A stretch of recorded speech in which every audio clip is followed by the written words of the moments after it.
शुभम यादव और अनुराग यादव के बीच में कितनी जोरदार कुश्ती थी। भीषण शीतलहरी में कुश्ती वहां हो रही थी और पसीना रवि किशन को यहां मंच पे हो रहा था। सामान्य रूप से अगर ठंडी होती और हम रवि किशन से कहते कि गोरखपुर में कहीं निकलना है कार्यक्रम में, जाते क्या हो घर से बाहर? नहीं निकलते।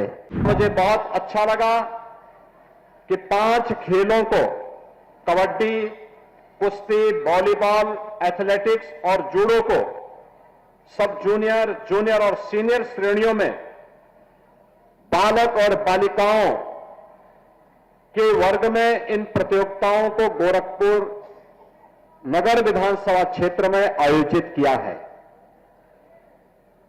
इस पूरी प्रतियोगिता में प्रत्यक्ष रूप से 1000 खिलाड़ी और अप्रत्यक्ष रूप से 10,000 से अधिक खिलाड़ियों ने प्रतिभाग करके इस आयोजन को एक नई ऊंचाई देने का काम किया है।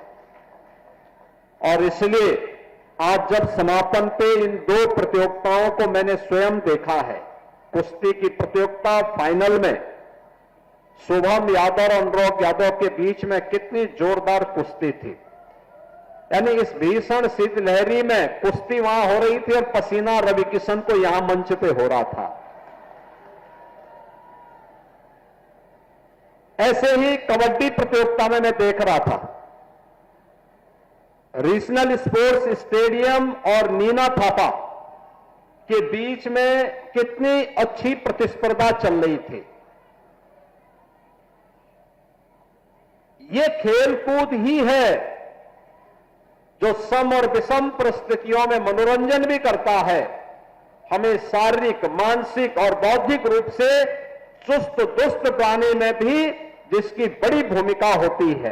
और उसी भूमिका के कारण आप सोचो, ये हजारों लोग यहां पर बैठे हुए हैं, सब बच्चे बैठे हैं। भीषण शीतलहरी को देखते हुए हमने 1 तारीख तक स्कूल बंद कर दिए, 12वीं तक के स्कूल बंद कर दिए। लेकिन मैं जब इन बच्चों का उत्साह देख रहा था यहां पे, तो ये उत्साह देखते हुए बन रहा था कि देखो खेलकूद ने सारी ठंड को दूर कर दिया है। आप बताओ, सामान्य रूप से अगर ठंडी होती और हम रवि किशन से कहते कि गोरखपुर में कहीं निकलना है कार्यक्रम में, जाते क्या हो घर से बाहर? नहीं निकलते। संजय निषाद भी नहीं निकलते। और तो दोनों की जोड़ी आज मिल गई, कहीं खाने पे मिले होंगे तो वहीं से दोनों साथ साथ चले आए। लेकिन यहां आकर के उनकी ठंड भी आपकी खेल प्रतियोगिता को देख करके गायब हो गई और मुझे बहुत अच्छा लगा। लेकिन अगली बार से ये प्रतियोगिता पहले नगरीय क्षेत्र में हम 2 स्तर पर करेंगे, स्कूल स्तर पर भी और वार्ड स्तर पर भी। स्कूली बच्चों के लिए, चाहे वह बेसिक के हों, माध्यमिक के हों या उच्च शिक्षा के या विश्वविद्यालय के, इनकी 3 चरणों में 3 प्रकार की प्रतियोगिताएं, बालक और बालिकाओं में अलग अलग खेल की प्रतियोगिताओं को तो हम संपन्न करेंगे ही, संपन्न करने के साथ वार्ड स्तर पर भी कामकाजी लोगों के लिए और जो अवकाश प्राप्त हो चुके हैं उनके लिए भी कुछ खेल की प्रतियोगिताओं को हम आयोजित करेंगे। पहले वार्ड स्तर पर, फिर महानगर के 4 से 6 अलग अलग छोटे छोटे उपनगर बना करके